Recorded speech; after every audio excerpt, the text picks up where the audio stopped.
Mummy बात के मन करता।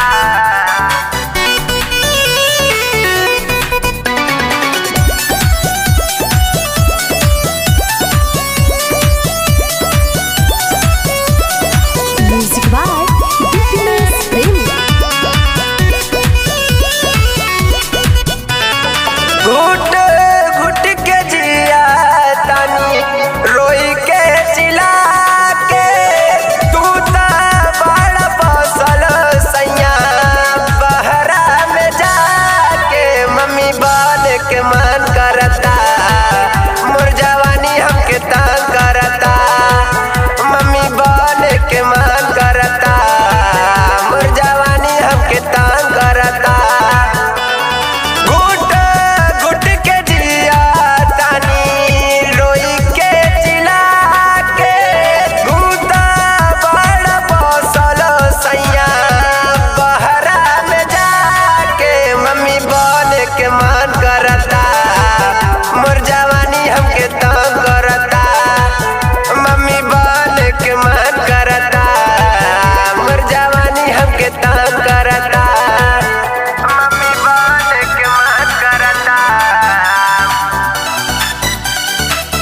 मोर जवानी हमके तंग करता।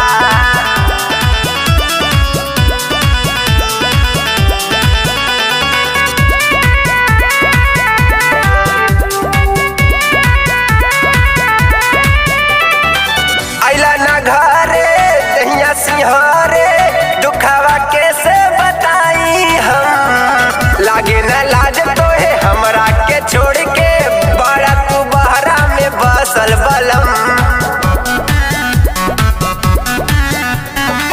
आइला ना घरे दहिया सिंहारे दुखावा कैसे बताई हम। लागे न लाज तोहे हमरा के छोड़ के बड़ा तू बहरा में बसल बलम। भइल बाटे अधरा मोर बदन गादरा के।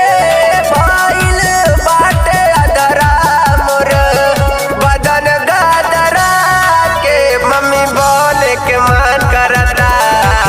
मोर जवानी हमके तंग करता।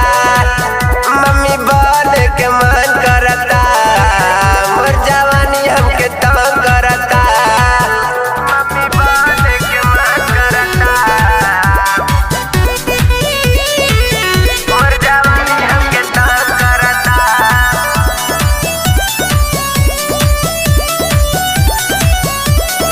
म्यूजिक बाय बिपिनेश प्रेमी।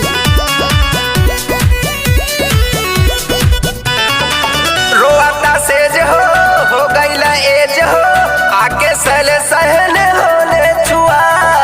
मनत मना नहीं के कैसे मनाई आके सूरज पिया हम पे मुआ। रोता सेज हो गईला एज हो आके सल सहन होने छुआ।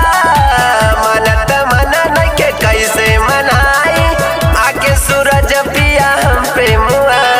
देखा तानी रहिया हम असरा लगा के छोड़ी गइल सैया हमके जियते मुआ के।